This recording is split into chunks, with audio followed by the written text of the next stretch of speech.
Indian banks, despite recent commitments to achieve net zero emissions by 2070, are facing scrutiny for their slow progress in addressing climate risks. A report released by Climate Risk Horizons has highlighted a significant gap in preparedness within the Indian banking sector.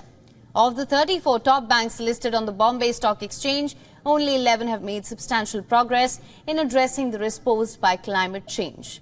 Now, shockingly, a considerable number of these banks lack essential policies related to fossil fuel usage, emissions limits, and climate scenario analysis. Now, the urgency of this matter cannot be overstated. In 2022, India experienced extreme weather events on 314 days, resulting in substantial financial losses, claiming over 3,000 lives and affecting approximately 1.9 million hectares of crop area. Furthermore, this year has seen calamities like flooding and landslides in Uttarakhand and Himachal Pradesh, leading to devastating consequences, including loss of life and extensive damage to infrastructure. Essentially, Scope 1 are those direct emissions that are owned or controlled by a company, whereas Scope 2 and 3 are indirect emissions as a consequence of the activities of the company, but occur from some sources not owned or controlled by it. Currently, only 10 out of 34 banks have begun disclosing Scope 1 and 2 emissions, with just 8 of them including some Scope 3 emissions. Notably, none of these banks have calculated the impact of climate scenarios on their portfolios. Moreover, while some banks have engaged in green finance, none have set comprehensive net zero targets covering all 3 emission scopes.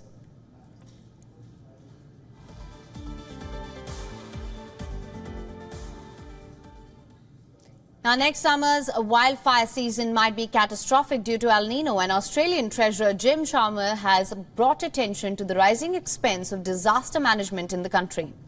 In excerpts of a speech to be delivered on Tuesday, Chalmers said that government support of a disaster recovery had ballooned by 433% over the previous 3 years.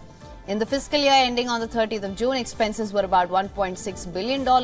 Chalmers said, and I'm quoting here, the pressure of a changing climate and more frequent natural disaster is constant, cascading and cumulative. The Black Summer bushfires of 2019 to 20 summer and the severe rain and floods through the east of the nation in 2021 to 22 are only examples of the terrible natural catastrophes that Australia has suffered over the last few years. Due to El Nino's high temperatures and poor rainfall, authorities are warning of an increased danger to major bushfires in the coming months. Despite being on the front lines of climate change effects, Australia has been criticized for being slow to respond, especially during the previous centre-right government that was in power from 2013 to May of last year. The country is a major exporter of coal and a major contributor to global carbon emissions.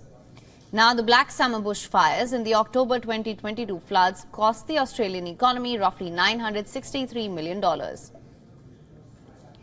Still, Chalmers warns that we are only just starting to understand the economic harm from climate change. He warned that if more wasn't done, Australia's food yields might fall by 4% by 2063, causing the country roughly $1.15 billion in GDP at current prices.